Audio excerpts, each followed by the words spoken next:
Not to say that that you can't become a famous gospel singer, but everybody can't be Kirk Franklin, right? However, millions of people can be an Althea Garvey.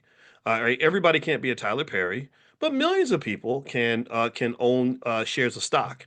Right? Everybody can't be a Young Jeezy, but millions of us could be landlords and own property. Do you understand what I'm saying? Right? So when you talk about something that's really going to truly connect to and elevate the masses and make sure every individual who's willing and interested, everybody ain't willing to work, everybody ain't willing to learn, everybody's not willing to try.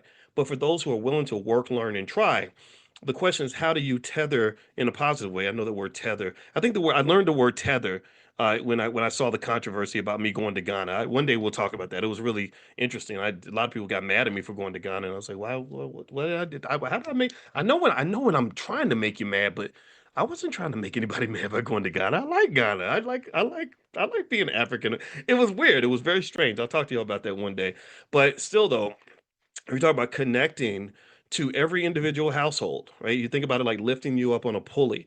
If everybody has a hook and a crane connected to their house and we're all elevating that wealth, that is a more effective model, a more effective economic model for the black community than hearing about Kirk Franklin talk about owning your masters, or why billionaire Tyler Perry, had to fire his aunt.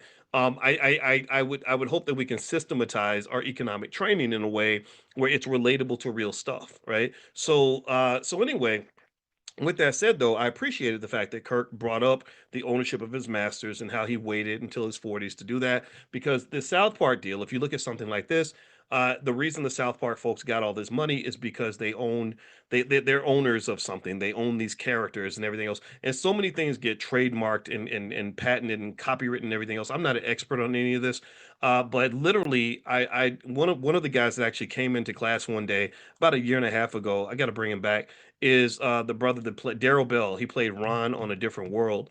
And what Daryl, and I love this guy. He's super smart. He's a great guy, and we've known each other for a long time. We have a Syracuse University affiliation, and so he loves what we do, and I love him. He's just a good human being.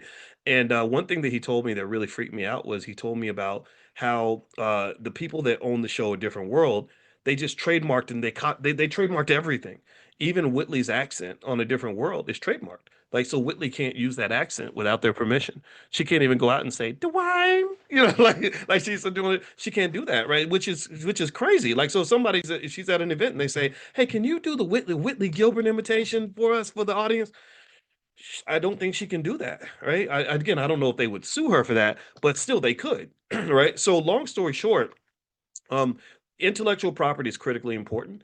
And if you think about, for example, times where we've blown the bag or lost our wealth opportunity, I think about hip hop, all right? And if you think about hip hop, uh, a lot of intellectual property was not protected when hip hop was being created. And so ultimately, if we had more people thinking about these sorts of things before the record labels did, then I think we would be the beneficiaries of hip hop as opposed to being the creators of the hip hop. So that side of the fence makes sense.